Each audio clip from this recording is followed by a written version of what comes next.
کرنے کی ضرورت ہے اور اس کے خلاف آواز اٹھانے کی ضرورت ہے. صحیح. اچھا اس کے ساتھ ساتھ ڈاکٹر صاحب اگر ہم یہ بھی دیکھیں نون لیگ چاہے کچھ بھی بول دے بیانیہ کوئی بھی بنائے لیکن حقیقت تو یہ بھی ہے کہ چلو ان کو 16 ماہ ملے لیکن بڑے ٹارگیٹ ہیں جو انہوں نے اچیو کر لیے اپنی پارٹی کے لیے یا خود کے لیے. شہباز شریف صاحب وزیر اعظم بن گئے, کچھ عرصے کے لیے حمزہ کو انہوں نے وزیر اعلیٰ بنوا دیا, ایک فیملی کے 2 وزیر اعظم بن گئے, کیسز سارے تقریباً ختم ہو گئے, سلمان شہباز بھی واپس آ گئے, اسحاق ڈار واپس آ گئے, نواز شریف صاحب کے معاملات کافی حد تک بہتر ہو گئے, پی ٹی آئی سربراہ کے حوالے سے جو کچھ وہ چاہ رہے تھے آج وہ وہاں اٹک جیل میں بیٹھے ہوئے ہیں. تو اچیومنٹس تو خود کے لیے اپنی پارٹی کے لیے انہوں نے بڑی کر دی ہے, بھلے یہ مانے یا نہ مانے ان کو 16 ماہ کا فائدہ تو ہوا ہے نون لیگ کو نا. دیکھیں 16 ماہ کا ان کو ظاہر ہے ذاتی طور پر یا خاندانی طور پر تو فائدہ ہوا ہے لیکن اس کی عوام نے بہت بڑی قیمت ادا بالکل کی ہے.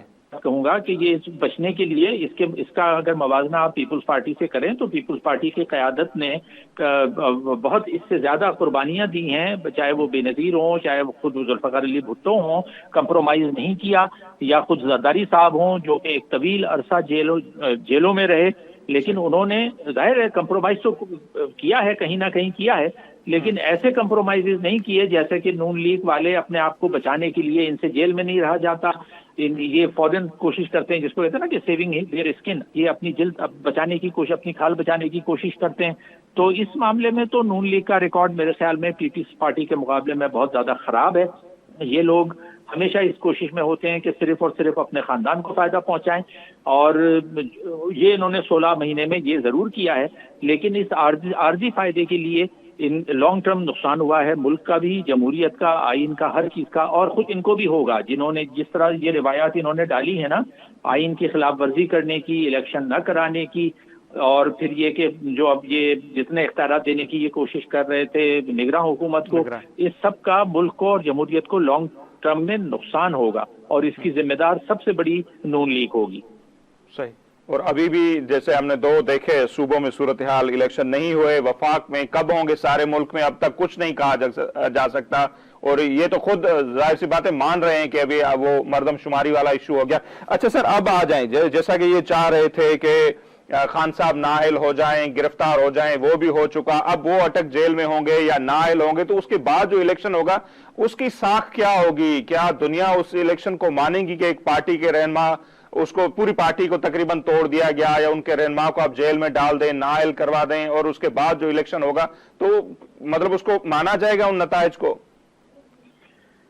دیکھیں جو 2018 کے الیکشن ماننے سے زیادہ تو یہ نتائج مسلط کیے جاتے ہیں نا. جو 2018 کے الیکشن تھے وہ ہم جانتے ہیں کہ یہ اپنا پی ٹی آئی بھی تحریک انصاف کوئی پارٹی نہیں تھی, یہ بھانمتی کا کنبا تھا, انہوں نے ادھر ادھر سے جوڑ کے اس کو بنایا, اور اس پر اس عمران خان پروجیکٹ ہم سب جانتے ہیں, کئی دفعہ ہم یہ بات دہرا چکے ہیں کہ اس پہ 15 سال کام کیا گیا.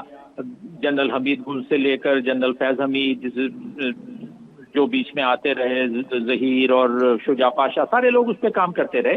تو انہوں نے یہ بنایا تھا, اور اس میں ظاہر آر ٹی ایس کا بیٹھنا جو ریزلٹ ٹرانسمیشن سسٹم تھا اس کو بٹھایا گیا. اس پہ بار بار لکھا گیا ہے, اخبارات میں تو بہت کھل کے لکھا جا رہا ہے, یہ کوئی ایسی بات نہیں ہے, سیکرٹ میں نہیں بتا رہا ہوں آپ کو. تو لیکن اس کے باوجود وہ 2018 کے الیکشن کے نتائج قوم پر مسلط کر دیے گئے. تو اب بھی جو الیکشن ہوں گے اس میں خیر عمران خان کی تو نہ تو کوئی پارٹی تھی, اور اس کو یعنی اس کا میرے خیال میں ختم ہو جانا ہی بہتر تھا, کیونکہ بنیادی طور پہ یہ فاشسٹ پارٹی تھی. میں اس کا موازنہ اکثر جو ہے وہ ایم کیو ایم سے کرتا ہوں, الطاف حسین کی قیادت سے کرتا ہوں. مجھے کوئی ہمدردی نہیں جب الطاف حسین یہ سارا کچھ کر رہے تھے, ملک کو جس طرف دھکیل رہے تھے, تو ان کی پارٹی کا ٹوٹنا, اور کیونکہ وہ بنیادی طور پہ ایک فاشسٹ پارٹی تھی, تو الطاف حسین کا پارٹی سیاست سے آؤٹ ہونا بہتر تھا. اسی طرح عمران خان کی بھی جو سرشت ہے اس میں یہ ایک فاشسٹ رہنما کے طور پر سامنے آئے, اور انہوں نے پارٹی کو اور اپنے تمام جو کارکن تھے ان کو بھی اسی فاشزم کی طرف لے کر گئے. تو مجھے تو کوئی ان سے یہ ہمدردی نہیں ہے کہ جی ان کو سیاست میں رکھنا چاہیے تھا, جیسے الطاف حسین کو نہیں رہنا چاہیے تھا. ان کے خلاف کارروائی میں یہ سمجھتا ہوں کہ درست ہوئی ہے. ہاں اس چیز کی میں مخالفت کرتا ہوں کہ ان کے خلاف مقدمے فوجی عدالتوں میں چلا جائیں, وہ نہیں ہونا چاہیے, سویلین عدالتوں میں چلنے چاہیے, لیکن ان کو سزا دینا بالکل ٹھیک ہے. الیکشن جو اگلے ہوں گے اس میں عمران خان ظاہر حصہ نہیں لے سکیں گے, اور وہ بالکل درست طریقے پہ نہیں لے سکیں گے. اور باقی اب مجھے لگ نہیں رہا ہے کہ نون لیگ اور پیپلز پارٹی ہی دو بڑی جماعتیں ہیں, اصل مقابلہ ان کے درمیان ہی ہونا ہے.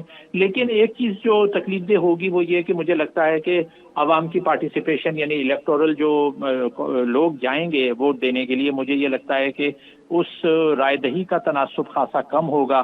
اور مجھے نہیں لگتا کہ الیکشن میں لوگ اس طرح سے جو ووٹ دینے جائیں گے جس سے الیکشن کی کریڈیبلٹی متاثر ہونے کا امکان موجود ہے. لیکن بہرحال الیکشن ہوں گے اور کوئی نہ کوئی نئی حکومت تو آئے گی جس میں زیادہ امکان یہی ہے کہ نون لیگ اور پیپلز پارٹی کی شاید ہی کوئی مل جل کے مخلوط حکومت شاید نہیں. اچھا ڈاکٹر صاحب, یہی بات کچھ دن پہلے بلال بھٹو زرداری صاحب نے بھی اسمبلی میں کہی کہ ہمارے نوجوان جو ہیں بڑی اکثریت ان کی ہے, لیکن موجودہ جو سیاسی طرز عمل ہے اس سے ہمارے لوگ اسپیشلی نوجوان مایوس ہو چکے ہیں. ہمیں نئی سیاست انٹروڈیوس کروانی پڑے گی, ایک گالم گلوچ الزام تراشی, نہیں تو لوگ سیاست سے مطلب ان کا دل بھر چکا ہے. اس کو آپ کس طرح دیکھتے ہیں؟ اور دوسرا, بلال صاحب نے یہ بھی اعتراف کیا کہ یہ جو 16 ماہ ہماری اتحادی حکومت کے گزرے, ہم اداروں کو اپنے حدود میں لانا چاہ رہے تھے, اس میں ناکام ہو گئے. اور دوسری بھی انہوں نے باتیں کی, تو ان کا یہ اعتراف کیسے دیکھتے ہیں؟ دوسرا انہوں نے کہا کہ ہمیں طے کرنا پڑے گا کہ ملک کس کو چلانا ہے, اس کو کس طرح دیکھتے ہیں؟ اور وہ جو یہ بات کر رہے ہیں, جو آپ بھی کہہ رہے ہیں کہ لوگوں کو سیاست میں دلچسپی پیدا کرنے کے لیے کیا کچھ کرنا چاہیے؟ دیکھیں, اب ان کو شاید اپنی ایک تو کارکردگی تو خیر پیپلز پارٹی کی نسبتاً سندھ میں ان پہ تنقید بہت زیادہ کی جاتی ہے, جو کہ درست بھی ہے. لیکن اس کے باوجود بھی پیپلز پارٹی نے کچھ کام کیے ہیں. میں یہ سمجھتا ہوں کہ اس وقت پورے ملک میں ایک نسبتاً جو سینٹر لیفٹ پارٹی ذرا سی بہتر ہے, جس پر مذہبیت کا غلبہ نہیں ہے. ہم نے یہ دیکھا ہے کہ نون لیگ بھی جو ہے وہ ایک بنیادی طور پہ رائٹسٹ پارٹی ہے, اور رائٹسٹ کا مطلب یہ کہ اس کے زیادہ تر رہنما انتہائی دقیانوسی سوچ کے حامل ہیں, پرانی سوچ کے حامل ہیں, ملک کو پیچھے لے جانے کے حامل ہیں. تو اس میں کرنا یہی چاہیے پیپلز پارٹی کو, اور دوسری جماعتیں بھی اگر کر سکیں. لیکن مجھے نہیں لگتا کہ نون لیگ کوئی ایک بہتر, زیادہ ماڈرن یا فارورڈ لکنگ ایجنڈا پیش کر سکے گی. اس کے اقدامات ایسے نہیں بتاتے, کیونکہ بنیادی طور پہ یہ دقیانوسی جماعت ہے. عمران خان اس سے بھی زیادہ دقیانوسی تھے پرانے سوچ کے. ان کو کرنا یہ چاہیے کہ عوام سے, لوگوں سے رابطہ کرنا, اور جو نوجوان ہیں نوجوانوں کے ایشوز پر بات کرنا. عمران خان نے نوجوانوں کو کیپچر کیا, جیسے الطاف حسین نے نوجوانوں کو کیپچر کیا تھا. لیکن افسوس کی بات یہ ہے کہ چاہے الطاف ہوں چاہے عمران خان ہوں, انہوں نے نوجوانوں کو غلط راستے پہ ڈال دیا اور وہ فارورڈ لکنگ قیادت نہ دے سکے. اب بلاول کے اوپر بڑی ذمہ داری ہے, اور میں سمجھتا ہوں کہ اس میں صلاحیت پوری موجود ہے, جو ان کی تقریر سے بھی واضح ہو رہا تھا کہ وہ ایک اچھی قیادت فراہم کر سکتے ہیں. ان کو نوجوانوں کے قریب آنا پڑے گا, اور قریب آنے کے لیے ان کو اپنے مزید جو پڑھے لکھے نوجوان ہیں, جو نوجوان دانشور ہیں, ان کو اپنے ساتھ ملانا ہے, جو بے نظیر صاحبہ کرتی تھی. بے نظیر صاحبہ کی, محترمہ کی سب سے اچھی بات یہی تھی کہ وہ براہ راست, جیسے بھٹو صاحب رابطے میں رہتے تھے, اسی طرح بے نظیر رابطے میں رہتی تھی. یہی بلاول کو چاہیے کہ وہ ایک ایسی ٹیم نوجوانوں کی تشکیل دیں. ظاہر ہے کہ اس پہ اب پارٹی کو وسائل خرچ کرنے پڑیں گے. اگر وہ وسائل خرچ نہیں کریں گے تو, جبکہ وسائل ان کے پاس موجود ہیں, پیپلز پارٹی کی حکومت رہی ہے 15 سال سندھ میں, اور ویسے بھی ان کے پاس وسائل کی کمی نہیں ہے.